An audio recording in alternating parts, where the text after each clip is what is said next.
નાની એવી લોજ કરી દીધી, રેસ્ટોરન્ટ કર્યો હતો. એટલે ત્યાં જઈને માલિક ગયો ભિખારીના વેશે, ત્યાં જઈને કીધું કે ભાઈ મારે બટકું રોટલો ખાવો છે, પેટમાં ભૂખ છે, ખાવા દેવું, થોડોક રોટલો મળશે? ત્યારે ઓલા ભાઈએ કીધું કે મારાથી હા તો ના પાડી શકું, પણ ઉભા રહ્યો, અમારા મેનેજરને હું પૂછી લઉં. અને મેનેજરને આવ્યો, મેનેજરને પૂછ્યું કે આને ખાવું છે. ઓને હાથ જોડ્યા અને કીધું કે ભાઈ મારે બટકું રોટલો ખાવો છે, પેટમાં ભૂખ લાગી છે, અગ્નિ થાય છે, બટકું રોટલો મળશે?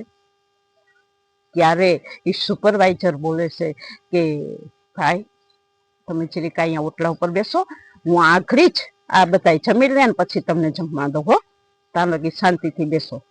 અને પછી બધા જમી લીધું, ટેબલ બેબલ સાફ થઈ ગયા. પછી ઓને કીધું કે આવો ભાઈ બેસો. ટેબલ ઉપર બેસાડ્યા, મોટી થાળી લઈ આવ્યા, થાળી મૂકી, પછી બધી વસ્તુ પીરસી. અને એની સાથે એ સુપરવાઇઝર પણ બેઠો. ત્યારે આ માલિક કહે છે ભિખારીના વિશે કે ભાઈ તમે આ તમારી થાળી તમારે જમવું? તો કે હા મારે જમવું. તો કે તમારી થાળી? તો કે આપણે એક સાથે જ જમશું. એમાં હું? તો કે ભાઈ કે તમારી નોખી થાળી બનાવો ને. તો ના ના, તમારે એક જ જીવ, મારું એક જ જીવ, બેયના જીવ હરખા જ છે. તમે મેલા લુગડા પહેર્યા છે અને મેં ધોયેલા લુગડા પહેર્યા, ફેર તો એટલો જ છે ને, જીવ તો હરખો જ છે બધાયનો, નાનેથી માંડીને ગમે ત્યાં સુધી જાઓ, જીવ બધાયનો હરખો જ છે. એમાં જાના જુદું છે ને. પછી જયમાં પછી કીધું કે ભગવાન તમારું સારું કરશે.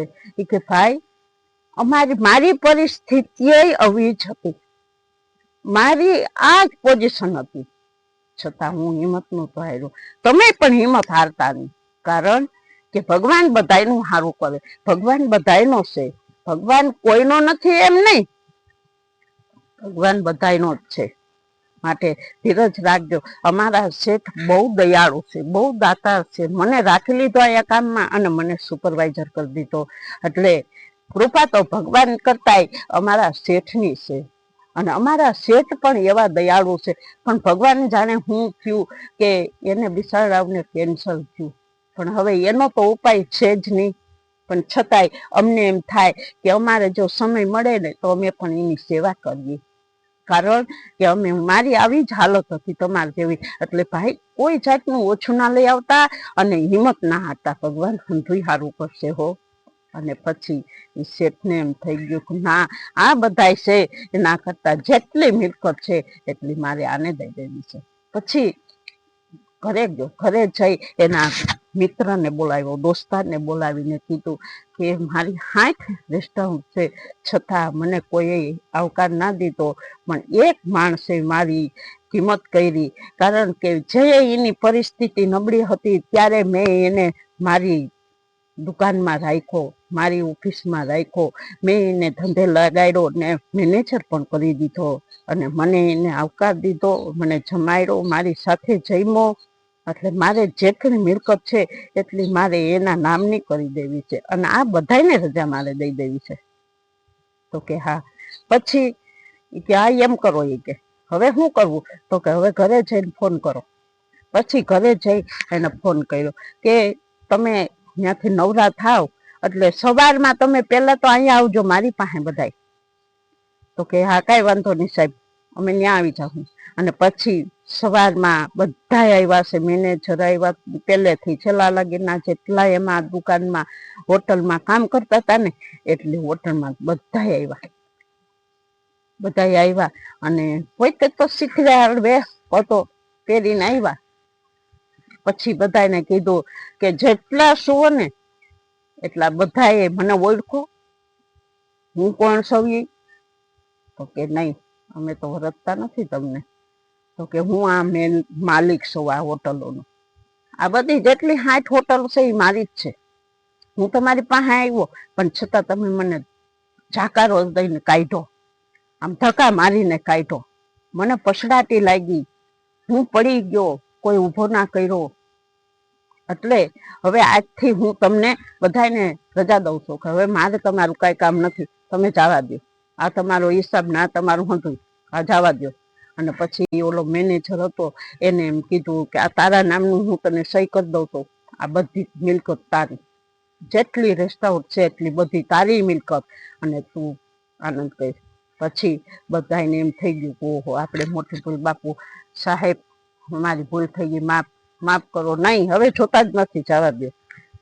સમય જુઓ, એક સમય એવો પણ આવે છે કે તમારી ન્યા કોઈ પણ વેસે આવે તો એને છાકારો ના દેતા.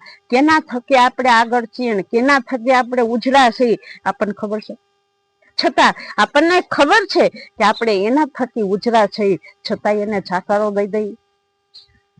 કેને આપણો કે સમયે આપણો હાથ પકડી અને આપણને હાલતા શીખવાડ્યા એને છાકારો દેવાય?